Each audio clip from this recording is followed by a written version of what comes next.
మంత్రి అచ్చెన్నాయుడు పాల్గొన్న సమావేశంలో జనసేన కార్యకర్తలు ఆందోళన చేశారు.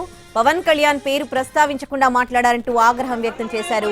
దీంతో అంబేద్కర్ కోనసీమ జిల్లా పి గన్నవరంలో జరిగిన గ్రాడ్యుయేట్ ఎమ్మెల్సీ ఎన్నికల సమావేశం రసభాసగా మారింది. ఇన్ఛార్జ్ మంత్రి అచ్చెన్నాయుడు మాట్లాడుతూ ఉండగా జనసేన కార్యకర్తలు ఆందోళన చేశారు. జనసేన ఎమ్మెల్యే ఉన్న నియోజకవర్గంలో పవన్ కళ్యాణ్ పేరు ప్రస్తావించకపోవడంతో వాగ్వాదానికి దిగారు. పరిస్థితి గందరగోళంగా మారడంతో సమావేశాన్ని ముగించి వెళ్లిపోయారు అచ్చెన్నాయుడు.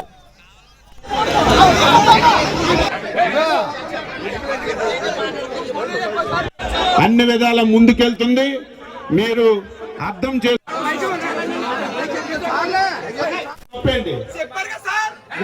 నువ్వు ఊరుకో, నీకెందుకు ఊరుకో?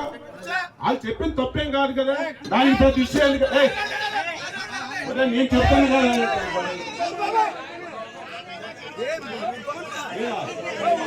నువ్వు చెప్పాను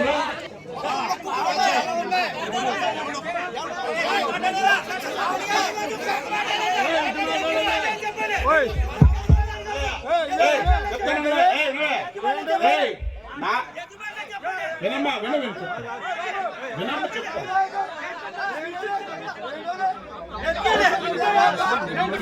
చెప్తా ఎన్డీఏ పార్టీ అంటే పవన్ కళ్యాణ్ గారు లేకుండా ఎన్డీఏ పార్టీ అది కాదు. ఎన్డీఏ పార్టీ అంటే పవన్ కళ్యాణ్ గారు లేకుండా. కూర్చో రాంబాబు, నువ్వు కూర్చో, ఎమ్మెల్యే కూర్చో.